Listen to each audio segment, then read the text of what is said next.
Assalamualaikum warahmatullahi wabarakatuh. Alhamdulillah, alhamdulillahi alamin.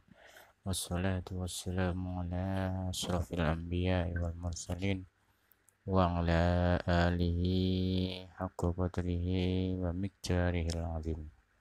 Qala Allah ta'ala fi kitabil karim. A'udzu billahi minasy syaithanir rajim. Bismillahirrahmanirrahim. Rabbi shrah li sadri wa yassir li amri wahlul 'uqdatam min lisani yafqahu qawli. Amin amin ya rabbal alamin. Pada kali ini Pak Guru akan menerangkan pendidikan agama Islam dan budaya Pekerti kelas 4 pelajaran 9. Mari melaksanakan sholat.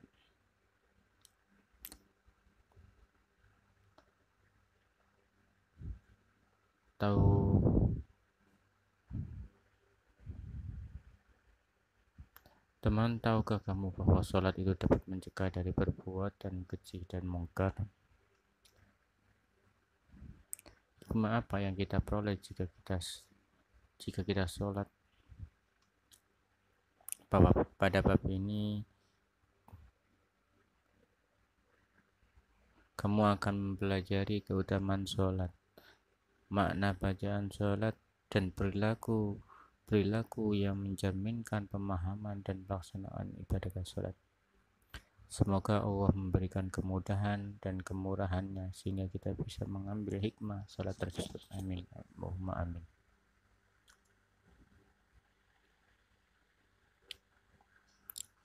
Bismillahirrahmanirrahim. Ya ayyuhalladzina amanu ista'inu bis-sabri was-salah.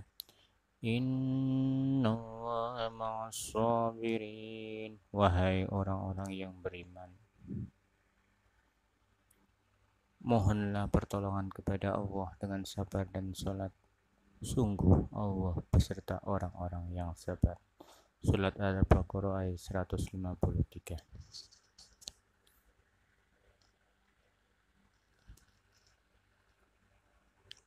Keutamaan salat.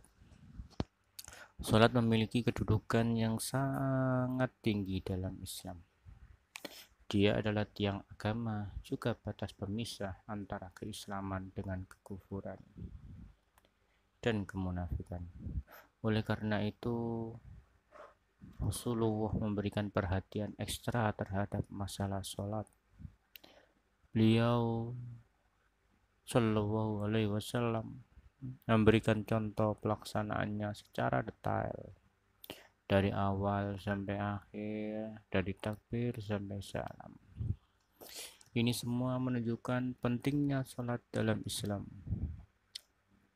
Harusnya ini sudah cukup sebagai motivasi bagi kita kaum muslimin untuk selalu bersemangat dalam melaksanakan salat. Terlebih jika kita memperhatikan berbagai keistimewaan salat, maka tidak ada alasan lagi bagi kita untuk bermalas-malasan dalam melaksanakan salat. Berikut kami hadirkan beberapa keistimewaan tersebut. Pertama, salat itu bisa mencegah pelakunya dari perbuatan keji dan mungkar. Allah Azza wa Jalla berfirman dalam Al-Quran, Bismillahirrahmanirrahim. Utlu ma uhiya ilaika minal kitabi wa aqimis sholah. Innas sholata tanha 'anil fahsya'i wal munkar. Wala dzikrullahi akbar. Wallahu ya'lamu ma tasna'un. Bacalah apa yang telah diwahyukan kepadamu, yaitu Alkitab, Al-Quran, dan dirikanlah sholat. Sesungguhnya sholat itu mencegah dari perbuatan keji dan mungkar. Dan sesungguhnya mengingat Allah, sholat adalah lebih besar keutamaannya dari ibadah-ibadah yang lain. Dan Allah mengetahui apa yang kamu kerjakan. Surat Al-Ankabut ayat 45. Yang kedua, Sholat merupakan amalan terbaik setelah 2 kalimat syahadat. Ini berdasarkan hadis dari Abdullah bin Mas'ud radhiyallahu an yang mengatakan, Sa'altu Rasulullah sallallahu alaihi wasallam ayyul amali afdalu, qala as-salatu liwaqtiha, qala qultu summa ayyu, qala birrul walidain, qala qultu summa ayyu, qala jihadu fi sabilillah. Aku pernah bertanya kepada Rasulullah sallallahu alaihi wasallam, Ayu amali afdalu. Aku pernah bertanya kepada Rasulullah sallallahu alaihi wasallam, apakah amalan yang paling afdal? Qala, Nabi Muhammad menjawab, as-sholatu liwaqtiha, salat pada waktunya. Qala qultu summa ayyu, qala Ibnu Mas'ud radhiyallahu anhu mengatakan, lalu aku bertanya lagi, summa ayyu, qala, lalu aku bertanya summa ayyu, qala, lalu apa? Birrul walidain, berbakti kepada kedua orang tua. Qala qultu, Ibnu Mas'ud radhiyallahu anhu mengatakan lagi, summa ayyu, qala, lalu aku bertanya lagi, lalu apa? Beliau sallallahu alaihi wasallam menjawab, jihadu fi sabilillah, jihad di jalan Allah. Yang ketiga, sholat bisa membersihkan dosa-dosa. Dari Jabir radhiyallahu an, dia mengatakan bahwa Rasulullah sallallahu alaihi wasallam bersabda, Masalus sholawatil khamsi kamasali naharin jarin ghamrin ala babi ahadikum yaghtasilu minhu kulla yawmin khamsa marrah.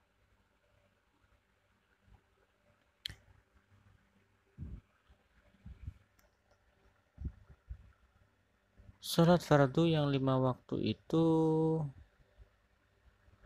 masalah sholatul khamsi, salat fardu yang 5 waktu itu, kamasalin naharin, seperti sebuah sungai, jarin ghamrin, yang airnya mengalir, melimpah, ala babin, di depan pintu, ahadikum, rumah salah seorang di antara kalian. Yaktasilu, ia mandi, minhu, dari air sungai yang mengalir di depan rumah itu, kullu yaumin, setiap hari, khomsun, 5 kali, khomsa marrotin, 5 kali. Jadi orang sholat itu seperti orang yang mandi di depan sungai 5 kali. Gimana kalau orang sudah mandi 5 kali? Pasti bersih. Seperti juga itu orang sholat. Kalau orang sholat 5 waktu, dosanya sudah bersih. Yang keempat, sholat bisa menggugurkan dosa. Sebutkan dalam sebuah hadis dari Abu Hurairah radhiyallahu an, Rasulullah sallallahu alaihi wasallam bersabda, As-shalawatul khamsu wal jumu'atu ilal jumu'ati wa ramadhanu ila ramadhana mukaffiratu ma bainahunna idan tanabal kabair. As-shalatul khamsu, sholat yang 5 waktu itu, wal jumu'atu ila jumu'ati, Jumat yang satu ke Jumat yang lain. Wa Ramadhanu ila Ramadhana, Ramadan yang satu ke Ramadan yang lain. Mukaffaratun, mukaffaratun itu bisa menjadi penghapus dosa. Ma bainahunna, ma bainahunna, di antara keduanya, di antara keduanya, idan tanabal kabair, selama pelakunya menjauhi dosa-dosa besar. Jadi sholat 5 waktu, Jumat yang satu ke Jumat yang lain, Ramadan yang satu ke Ramadan yang lain, itu bisa menjadi penghapus dosa-dosa kecil. Dosa-dosa kecil ya, bukan dosa besar. Tapi dosa kecil di sini itu bisa dihapus dengan sholat. Semua sudah tahu dosa besar ya, tidak terangkan di sini. Yang kelima, sholat adalah cahaya di dunia dan akhirat bagi orang yang melakukannya. Dari Abdullah bin Amr radhiyallahu an diriwayatkan bahwa suatu hari Nabi Shallallahu alaihi wasallam membicarakan tentang sholat. Lalu beliau Shallallahu alaihi wasallam bersabda, "Man hafadha 'alaiha kanat lahu nuran wa burhanan wa najatan yaumal qiyamati. Wa man lam yuhafid 'alaiha lam yakun lahu nurun wala burhanun wala najatun wa kana yaumal qiyamati ma'al qaruna wa fir'auna wa hamana wa aba wa ubayyi bin khalafi." Man hafadha, barang siapa, man hafadha, barang siapa, alaiha, yang menjaga salat 5 waktu, kanat lahu nuron, kanat lahu nuron, kanat lahu nuran, maka salat itu akan menjadi cahaya. Wa burhanan,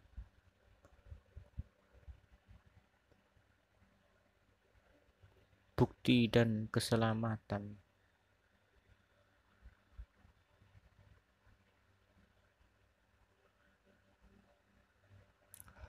Wa burhanan, bukti dan keselamatan. Wa burhanan wa najatan, bukti dan keselamatan baginya yaumal kiamat, pada hari kiamat. Wa man lam yuhafid, dan barang siapa yang tidak menjaganya, alaiha, maka ia tidak dapat, lam yakun lahu nurun, tidak mendapatkan cahaya, wala burhanan, tidak dapat bukti, wala najatun, dan juga tidak mendapatkan keselamatan di akhirat. Wa kana yaumal qiyamati, tidak mendapatkan keselamatan pada hari kiamat. Ma'aqarun, ma'aqarun, orang yang tidak menjaga sholatnya itu bersama Korun. Semua tahu ceritanya Korun kan ya.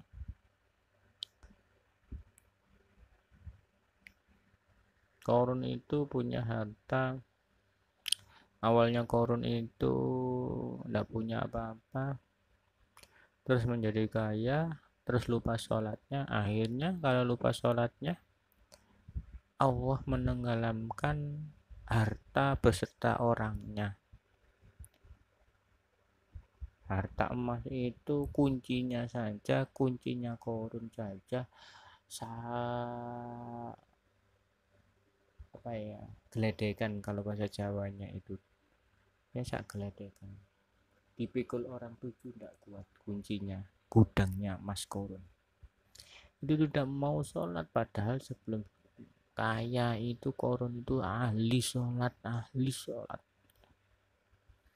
karena lupa dengan sholat akhirnya Allah menenggelamkan harta beserta orangnya. Tenggelam di mana? Tenggelam di dasar bumi, kena gempa bumi, akhirnya harta Korun masuk di dalam bumi. Sampai sekarang kalau orang menemukan harta namanya dinamakan harta karun, seperti itu. Lah orang yang tidak sholat besok bersama Fir'aun, Haman, dan Ubay bin Khalaf. Disebutkan dalam hadis Abu Malik Al-Asy'ari radhiyallahu an, was-sholatu nurun. Sholat itu adalah cahaya. Juga dalam hadis Hurairah radhiyallahu an, dari Nabi Shallallahu alaihi wasallam, beliau bersabda, Basiril masaina fil zulami ilal masajidi bin nurit tammi yaumal qiyamah. Basiril masaina, berilah kabar gembira bagi orang-orang fi zulami, bagi orang-orang yang berjalan ila masjid. Berjalan kemana? Ke masjid dalam keadaan gelap. Subuh-subuh berangkat ke masjid dalam keadaan gelap, berilah kabar gembira bin nuri, bahwa ia akan mendapatkan bin nuri tami, dia akan mendapatkan cahaya yang sempurna yaumal qiyamati, pada hari kiamat. Jadi orang yang sholat itu besok akan mendapatkan wajahnya mencorong seperti sinarnya bulan purnama. Itu orang yang sholat. Yang keenam yaitu Allah mengangkat derajat dan menghapuskan dosa kesalahan dengan sebab sholat. Ini berdasarkan hadis Sauban radhiyallahu an, bekas budak Rasulullah sallallahu alaihi wasallam, dari Nabi sallallahu alaihi wasallam. Beliau bersabda kepada Sauban radhiyallahu an, alaika bikasrotis sujudi fa innaka la tasjudu lillahi sajdatan ila rafa'aka wa biha darajatan wa hatta angka biha khuti'atan.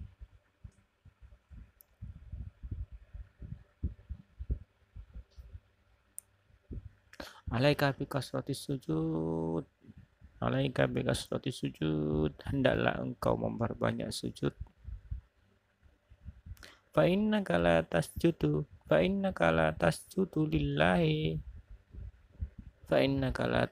lillahi, karena engkau tidaklah sujud kepada Allah sajdatan, dengan sekali sujud, melainkan illa rafa'akallah, melainkan Allah akan meninggikan, illa rafa'akallahu biha, au akan meninggikan darajatan, derajatmu, wa hatta angka biha khoti'atan, dan akan menghapuskan, wa hatta angka biha, dan akan menghapuskan salah satu kesalahan, khoti'atan, dengan sebab sujud itu.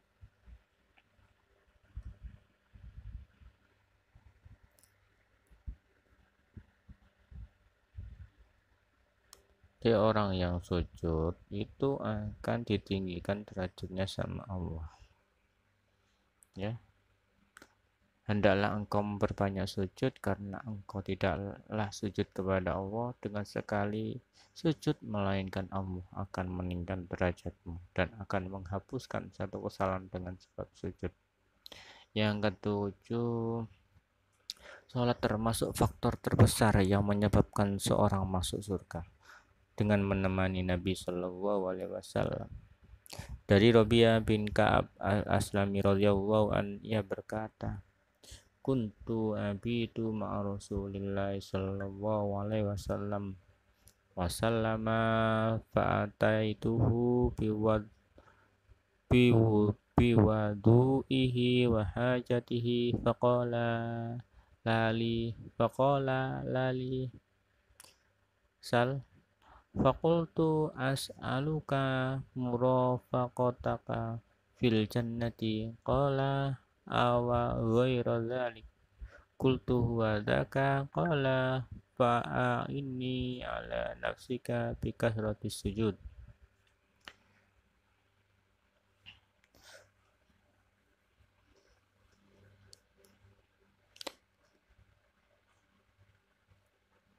Aku bermalam bersama Rasulullah Shallallahu Alaihi Wasallam. Aku mendatangi beliau Shallallahu Alaihi Wasallam dengan membawakan air wudhu dan keperluan beliau Shallallahu Alaihi Wasallam. Lalu beliau Shallallahu Alaihi Wasallam bersabda, mintalah. Aku berkata, aku meminta kepadamu supaya dapat bersamamu di surga. Beliau Shallallahu Alaihi Wasallam berkata, atau ada permintaan selain itu? Aku menjawab, itu saja yang aku minta. Beliau Shallallahu Alaihi Wasallam bersabda, tolonglah aku untuk mewujudkan keinginanmu itu dengan engkau memperbanyak sujud. Memperbanyak sujud di sini maksudnya memperbanyak sujud dalam sholat. Yang kedelapan, berjalan menuju sholat akan dicatat sebagai kebaikan, bisa meninggikan derajat dan menghapuskan dosa. Disebutkan dalam hadis Abu Hurairah radhiyallahu anhu, dia mengatakan, Rasulullah sallallahu alaihi wasallam bersabda, man tadhahhara fi baitihi summa masa ila baiti min buyutillahi liyaqdiya faridatan min faraidillah kanat khatwatahu ihdahuma takhuttu khoti'atan wal ukhra tarfa'u darajatan.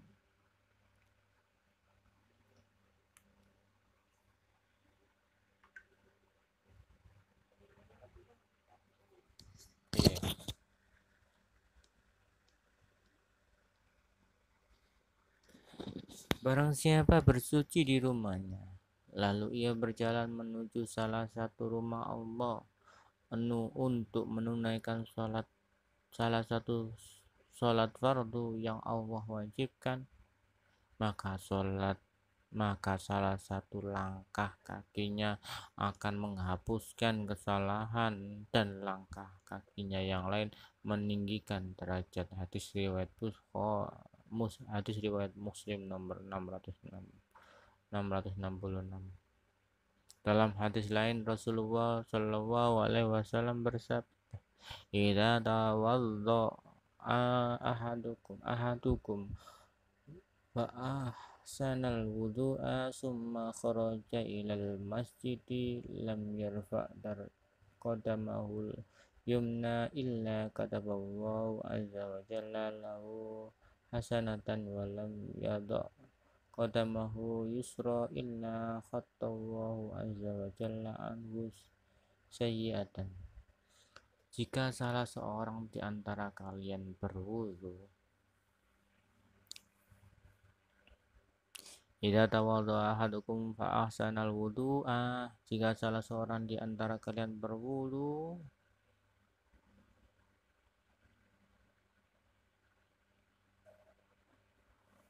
dia berwudu dengan baik dan benar, summa kharaja ilal masjidi, kemudian dia keluar menuju ke masjid, lam yarfa qadamahul,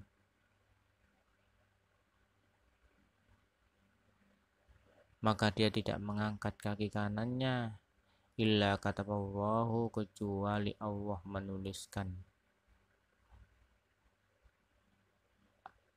illa kata Allah azza wa jalla, kecuali Allah menuliskan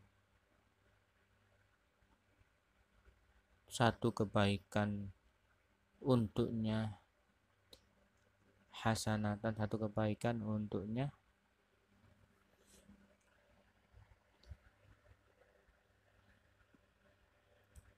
walam yadha'a qadamahu yusra, dan dia tidak menurunkan kaki kirinya, illa khattawahu, kecuali Allah azza wa jalla anhu sayyi'atan, menghapuskan satu dosa darinya. Jadi orang yang, jika salah seorang di antara kalian berwudu, orang yang suka berwudu, terus setelah wudu dia ke masjid, maka dia tidak mengangkat kaki kanannya untuk melangkah kecuali untuk Allah, untuk sholat, maka Allah akan menuliskan kebaikan untuknya, dan Allah menghapuskan dosa-dosa orang yang sholat itu. Yang 9, dianggap bertamu di surga. Setiap kali seorang muslim berangkat ke masjid, maka dia dianggap sedang bertamu ke surga. Berdasarkan hadis Abu Hurairah radhiyallahu anhu dari sallallahu alaihi wasallam, beliau bersabda, man ghada ilal masjidi waroha a'addallahu lahu nuzulahu minal jannati kullama ghada aw roha. Man ghada ilal masjidi, barang siapa pergi ke masjid,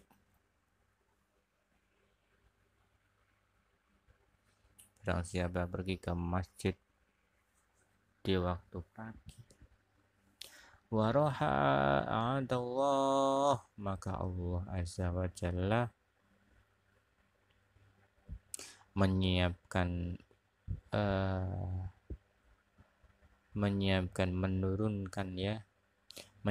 menurunkan waroha a'adallahu lahu nuzulahu minal jannah, maka Allah Ta'ala menyiapkan untuknya hidangan dari surga setiap kali ia pergi di waktu pagi dan sore. Kullama ghadan auraha, setiap kali ia pergi di pagi atau sore. Jadi orang yang sholat itu Allah menyiapkan makanan dari surga setiap kali ia pergi pagi dan sore, setiap dia pergi sholat subuh dan setiap dia pergi sholat di waktu maghrib, ya. Al-nuzul yaitu sesuatu yang dipersiapkan untuk tamu ketika tamu itu datang. Yang 10, dengan sholat Allah azza wa jalla menghapuskan dosa di antara sholat yang satu ke sholat berikutnya. Dijelaskan dalam sebuah hadis dari Utsman radhiyallahu an, dia radhiyallahu an mengatakan, aku mendengar Rasulullah sallallahu alaihi wasallam bersabda, la yatawaddau rajulun muslimun wa yuhsinul wudu'a fa yusalli salatan illa ghafarallahu lahu ma bainahu wa bainas salati allati taliha. La yatawaddau, tidaklah seorang muslim berwudu. La yatawaddau rajulun muslimun, tidaklah seorang muslim berwudu. Fayuhsinul wudu'a, dia memperbagus wudunya. Fa yusolli sholatan, lalu ia mengerjakan sholat. Illa ghafarallahu, kecuali melainkan awazallah, ya, illa melainkan, ya, melainkan ghafarallahu, melainkan Allah azza wa jalla mengampuni baginya. Ghafarallahu, mengampuni baginya.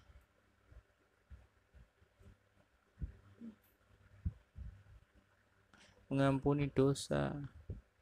ma bainahu wa ma bainas sholati, di antara sholat tersebut dan sholat berikutnya. Wa bainas sholata allati talihan,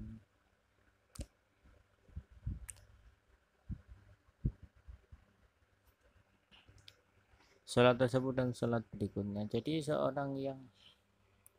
tidaklah seorang muslim berwudu, dia memperbagus wudunya, wudunya benar, lalu ia mengerjakan sholat, melainkan Allah mengampuni baginya dosa di antara sholat tersebut dan sholat berikutnya. Jadi sholat tersebut dan sholat berikutnya. Nah, misalkan sholat duhur, lah sholat antara sholat duhur sampai sholat asar itu diampuni dosanya untuk orang yang sholat. Yang 11, sholat bisa menghapuskan dosa yang telah lalu. Dari Utsman, Rasulullah Shallallahu Alaihi Wasallam bersabda, ma minim ri'im muslimin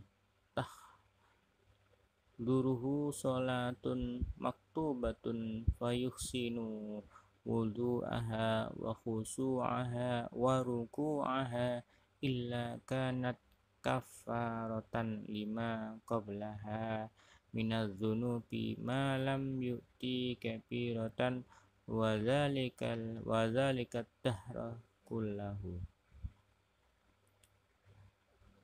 Sholat seseorang secara berjamaah lebih unggul 20 sekian derajat dibandingkan sholat di rumahnya atau pasarnya. Karena jika seorang berwudu dan memperbagus wudunya, kemudian ia mendatangi masjid, tidak ada yang menggerakkan kecuali keinginan untuk sholat. Dan tidak ada yang diinginkan kecuali sholat, maka tidaklah kakinya melangkah satu langkah kecuali dengan sebabnya derajat diangkat dan dihapuskan kesalahan sampai ia masuk dalam masjid. Jika ia sudah memasuk masjid, maka ia terhitung dalam keadaan sholat. Selama sholat masih menahannya, dan para malaikat akan terus mendoakan salah seorang di antara kalian selama ia berada di tempat sholat itu. Para malaikat mendoakan, ya Allah, rahmatilah ia, ya Allah, ampunilah dia, ya Allah, terimalah taubatnya. Hal ini terus berlangsung selama ia tidak menyakiti orang lain dengan perkataan atau perbuatan, dan selama tidak berhadas, selama tidak batal wudunya. Ya, malaikat mau mendoakan orang yang sholat selama dia tidak batal wudunya. Doanya, ya Allah, rahmatilah ia, ya Allah, ampunilah ia, terimalah taubatnya. Terus kalau batal, malaikat tidak mau mendoakan lagi. Yang ke-13, menunggu waktu sholat adalah ribat, menjaga-jaga di jalan Allah.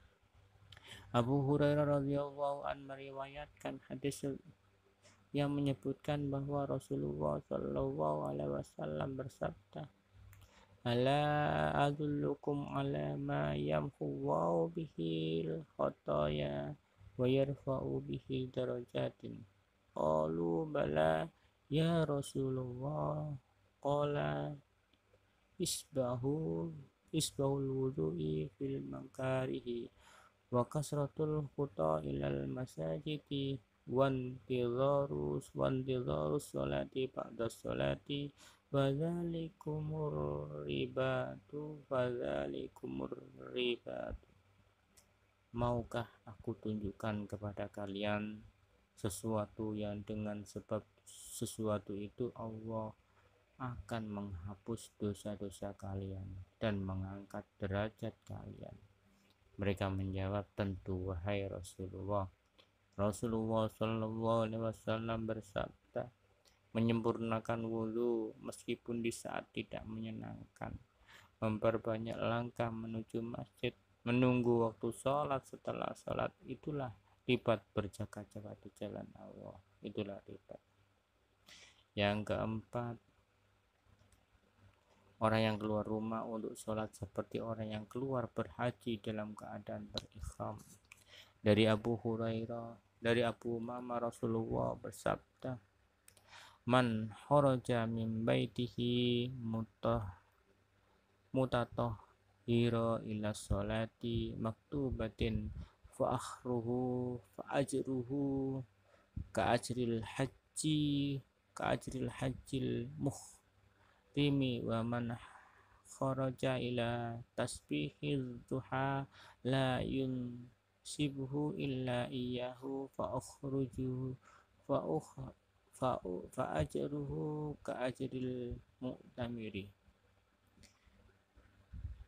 Barang siapa keluar dari rumahnya dalam keadaan sudah bersuci menuju sholat wajib, maka pahalanya seperti pahala orang yang berhaji yang sedang berihram. Barang siapa keluar untuk menunaikan sholat duha, ia keluar untuk menunaikan sholat duha, ia tidak merasakan lelah kecuali karena melaksanakan sholat tersebut, maka pahalanya seperti pahala orang yang berumrah. Yang ke-15, jika tertinggal sholat padahal biasanya tidak tertinggal, maka dia mendapatkan pahala sebagaimana orang yang ikut dalam sholat jamaah tersebut.